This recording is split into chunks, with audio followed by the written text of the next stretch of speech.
जाग रहा है जनगण मन,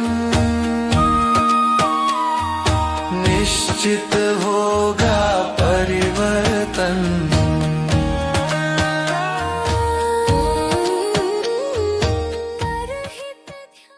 नमस्कार, मैं हूं प्रियंका कौशल और इस पॉडकास्ट में आपका स्वागत है। मित्रों, हिंदुत्व एक शाश्वत तर्क, विज्ञान और अनुभव पर आधारित विचार है। ये सबको साथ लेकर चलने का भाव रखता है। हिंदुत्व ना तो राजनीति है और ना ही पूजा पद्धति, बल्कि ये एक जीवन पद्धति है। चिर पुरातन, नित्य नूतन होने के कारण इसे समय से परे सनातन भी कहा गया है।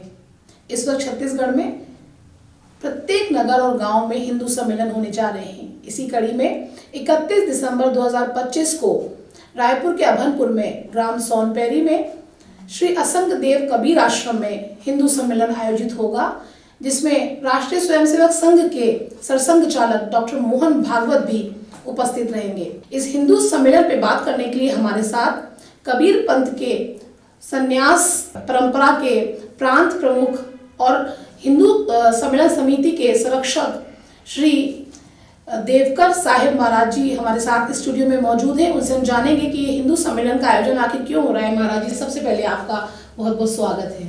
धन्यवाद। आपको देख के अति प्रसन्नता हो रही है और आपने हमारे लिए समय निकाला, उसके लिए हम बहुत अनुग्रहित महसूस हो रहे हैं। महाराज जी, सबसे पहले तो मैं ये जानना चाहती हूँ कि ये जो हिंदू सम्मेलन होने जा रहा है आपके आश्रम में, ये क्या है, इसका उद्देश्य क्या है महाराज जी? हिंदू सम्मेलन का जो उद्देश्य है कि हमारा पूरा समाज संगठित रहे, हिंदू समाज आप और उसमें संस्कारित हो, जागरण का भाव हो, उस दृष्टि से एक ये बड़ा आयोजन है। और इस आयोजन की सबसे बड़ी बात क्या है, इसमें हमारे भारतवर्ष के राष्ट्रीय स्वयंसेवक संघ के प्रमुख डॉक्टर मोहन भागवत जी, पूजनीय सरसंघ चालक जी का आगमन होगा। और इसमें एक और बड़ी बात है कि इसमें हमारे कबीर पंथ के सन्यासी संत राष्ट्रीय संत श्री असंग देव जी इस कार्यक्रम के मुख्य अतिथि के रूप में पधार रहे हैं। तो ये अपने आप में दो बड़ी हस्ती हैं। और इस कार्यक्रम का जो मुख्य भाव है कि समाज संगठित रहे। अब जब कोई भी समाज में संगठन होता है तो उसको कोई तोड़ नहीं सकता।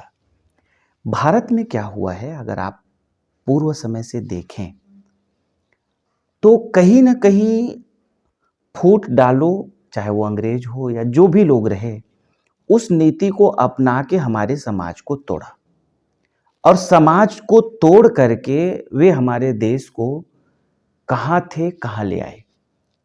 अर्थशास्त्री उत्साह पटनायक बहुत बड़ी देश के अर्थशास्त्री है।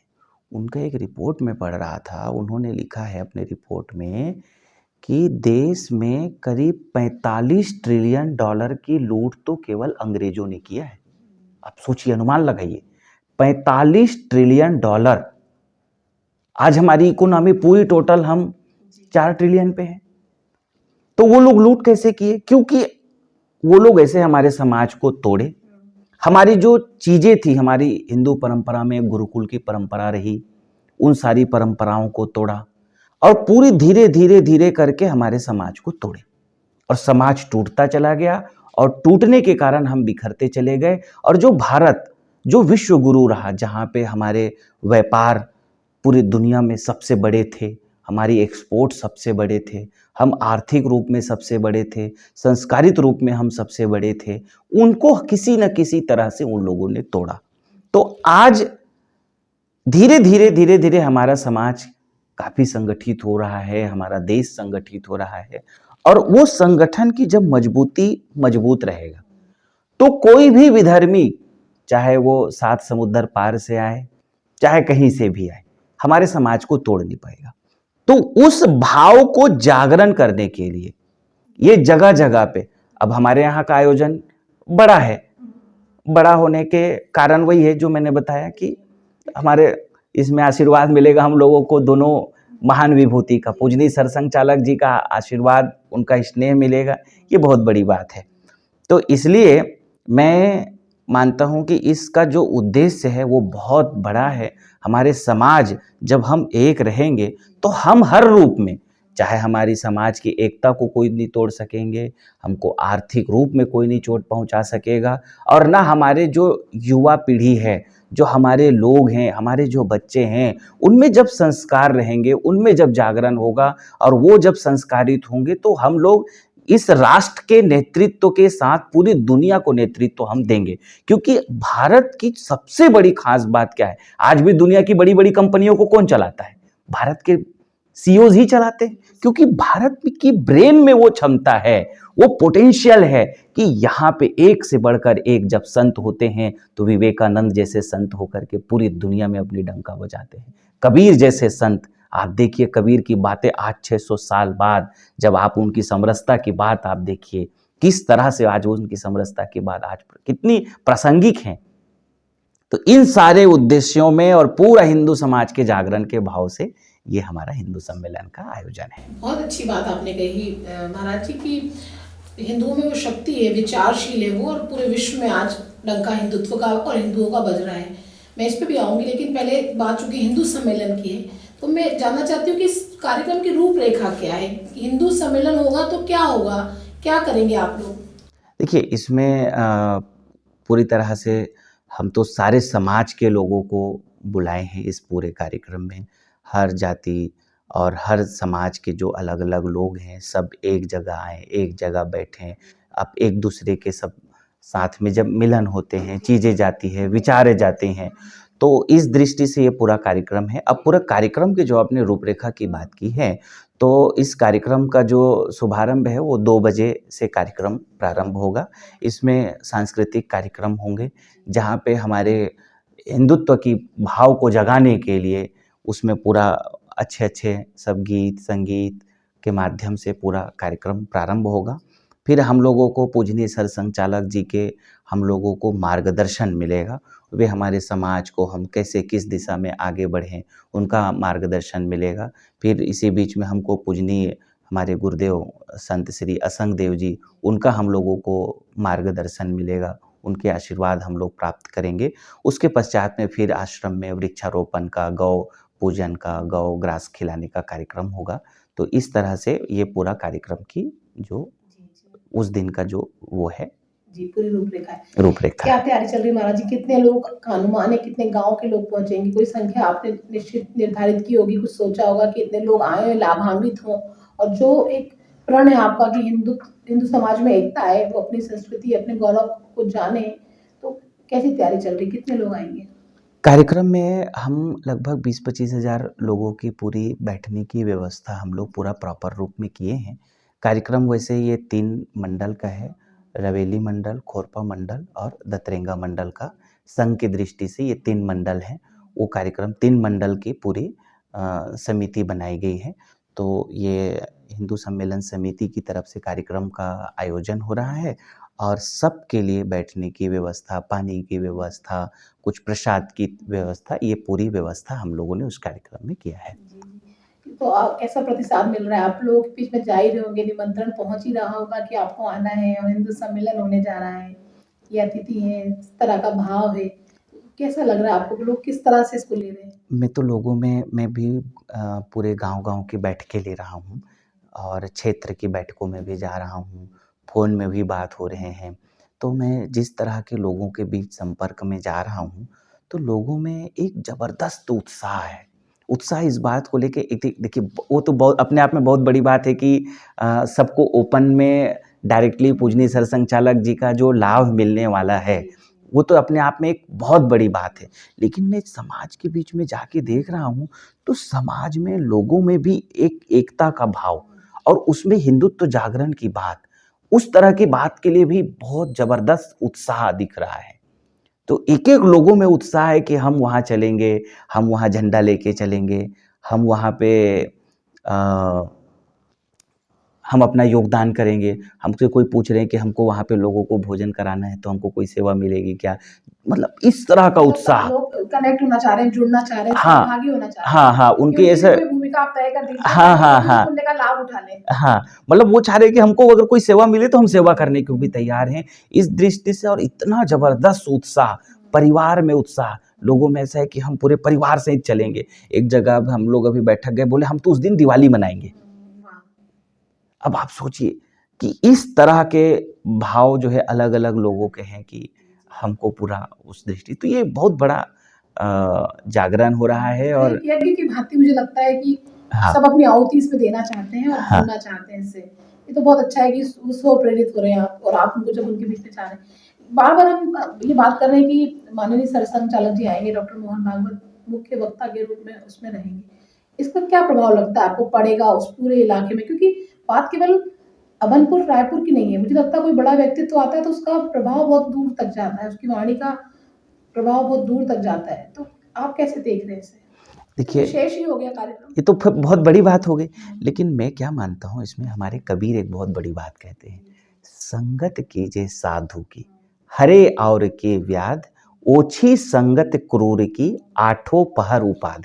इसके क्या मायने हैं कि आप जब अच्छे लोगों का संग करते हो, साधु मतलब क्या, साधु मतलब खाली ऐसा ड्रेस पहने हुए ही साधु होते, इसे नहीं है। साधु का मतलब ऐसा है कि जिनके हृदय पवित्र हैं। और पूजनीय सरसंघ चालक तो स्वयं सन्यासी हैं और इस रूप में उनको माना जाता है। तो जब आप अच्छे लोगों का संग करते हैं उसका इम्पैक्ट पड़ता है। सहज सी बात है, आप किसी दुष्ट के संग में रहने लगिए, दारू पीने वाले, गलत काम करने वाले, धीरे धीरे उनके विचार आप तक पहुंचता है और आप भी, आपका संग ही आपको बदल देता है। जैसी आपकी संगत होगी वैसी आपकी रंगत एक होगी। कहावत भी ना, संग तारे कुसंग बोरे। हाँ अच्छा संग ऊपर ले जाता है, कुसंग डुबो देता है आपको। हाँ, तो दुनिया में जितने लोग भी बनते हैं, बिगड़ते हैं, उनमें सबसे बड़ा कारण होता है कि आपका संग कैसा है। और आप अगर अच्छे लोगों के संग में हैं तो उनका धीरे धीरे इम्पैक्ट वैसा चला जाता है। आप देखिए हमारे स्वयं सेवक लोग, क्योंकि उनका संगत सबके वैसे ही हैं, सब किस तरह के होते हैं, उनके बातचीत की शैली बहुत सहज होगी, सरल होगी। संतों के भी आप देख लीजिए, संत उनका पूरा जीवन कैसे निर्मल रहते हैं, सहज रहेंगे, विचारों में उनकी पवित्रता होगी। अब ऐसे लोगों का जब आप संग करेंगे तो निश्चित रूप से आपके विचारों में उस तरह का प्रेरणा आएगा। अब यहाँ पे आप, जो कबीर साहब ने कहा कि जो है उस तरह के लोगों का आप संग कर लीजिए जो धूर्त हैं, कपटी हैं, गलत तरह के व्यक्ति हैं, उनके जब आप संग करेंगे तो उनका पूरा इम्पैक्ट आपके जीवन में आएगा। तो जो आपने बात कही है कि इसका जो सत्संग करने को कहा गया है। हाँ हिंदुत्व में सत्संग का बड़ा महत्व है। हाँ, तो ये भी एक पूरा उसका है। तो जब इस पूरे कार्यक्रम में लोग आएंगे तो विचारों में परिवर्तन होगा। जब लोग उनको सुनेंगे, उनका संग करेंगे, उनके बातों को समझेंगे, चीज़ों को, तो एक बड़ा भाव परिवर्तन होगा। ये एक पूरा मायने है उस कार्यक्रम का। हमने सुना है महाराज जी की जो हिंदू सम्मेलन हो रहा है, इसमें समाज की भागीदारी है, समाज के लेवल से ही लोग इसे आयोजन कर रहे हैं। मैं आपसे जानना चाहती हूँ कि आखिर सच में इसका आयोजन करता कौन है? नहीं, ये एकदम आपने सही सुना है और एकदम सही है। इस कार्यक्रम का आयोजन पूरे वहाँ के जो 28 गांव हैं, 28 गांव में से समिति बनी। हर गांव पे, हर गांव की समितियां बनी है और वो समितियों के साथ पूरे एक एक पारा मोहल्ला के लोग उसमें शामिल हैं। तो पूरा इस कार्यक्रम का आयोजन हर समाज के लोगों का, और 28 जो गांव हैं, पूरा जो तीनों मंडल के, उन गांवों के सब लोगों के मिल करके ये पूरा कार्यक्रम का आयोजन है। ऐसे नहीं है कि ये कार्यक्रम आश्रम का है या सोनपैरी गांव का है या ऐसा 2-4 गांव का कार्यक्रम है, ऐसा नहीं। पूरा क्षेत्र के लोगों को मिल करके, सब लोग मिल करके भारी उत्साह के साथ, और आप जब खुद कार्यक्रम में आप जाके देखिएगा, मैं तो आपको भी आमंत्रित कर रहा हूँ कार्यक्रम में, और आप जो दर्शक लोग हैं आप सबको मैं आमंत्रित करता हूँ, क्योंकि ऐसा नहीं है कि ये कार्यक्रम 3 मंडल का है, 3 मंडल के लोग मिल करके उस कार्यक्रम को आयोजित कर रहे हैं। बाकी जो भी लोग इस कार्यक्रम में आना चाहते हैं उन सब के लिए ये कार्यक्रम पूरा ओपन है, सभी लोग आ सकते हैं। जितने लोगों की, जिनकी ऐसे मन में भाव है कि हम इस यज्ञ में अपना सहभागी बने, वे सब लोग आ सकते हैं इस कार्यक्रम में। महाराज जी, हम देख रहे हैं कि इस हमारे इस राष्ट्र ने 1000 वर्ष तक बहुत आक्रमण, हम पीछे जब देखते हैं पृष्ठभूमि में, तो एक पूरा 1000 वर्ष आक्रमणों से भरा हुआ है, इस्लाम का, अंग्रेजों का, क्रिश्चियनिटी का, ये होता रहा। और कहीं ना कहीं हमारी युवा पीढ़ी के मन में एक भाव बैठ गया, उसको अपने आप को हिंदू कहने में हिचक होने लगी, क्योंकि वो अपने गौरव से परिचित नहीं था, अपनी जड़ों से परिचित नहीं था, अपनी उपलब्धियों से परिचित नहीं था। उसे ये नहीं मालूम था कि ये एकमात्र धर्म संसार का हिंदू धर्म ही है, सबसे पुराना, सबसे पुरानी सभ्यता, सबसे पुरानी संस्कृति, सनातन कहा गया, जिसका आदि नाम वो सनातन। तो आप ऐसा क्या करें अब कि हम जो हमारे युवा हैं वो सही दिशा में जाएं, समझें इस बात को, इस मर्म को समझें और गर्व करना सीखें। देखिए, ये आयोजन उसी के लिए हो रहा है, क्योंकि ऐसा नहीं है कि केवल 1000 साल पहले, 2 साल पहले तोड़ते गए। आज भी लोग आए हैं, आज भी 7 समुद्र पार से पैसा आता है और अलग-अलग समुद्र पार देशों से पैसा आते हैं, और आज भी वो लोग यहाँ पे काम करते हैं। और मैं तो बड़ा हैरान होता हूँ, जब अभी गाँव, खैर पहले से भी मैं जान रहा हूँ चीज़ों को, आज भी हमारे समाज को तोड़ने के दृष्टि से विधर्मी आते हैं। और मतलब बहुत कमाल की बात है, मैं अभी एक गाँव गया था, मैं गाँव का नाम नहीं लूँगा यहाँ पे, तो मैं उनसे बात किया एक युवा से, तो वहाँ बात समझ में आई कि उनको, वो कोई काम नहीं करता पूरे दिन भर में, और पूरा उनका एक ही काम है कि हमारे जो हिंदू समाज के लोग हैं उसको तोड़ के उनका धर्म परिवर्तन कराएं।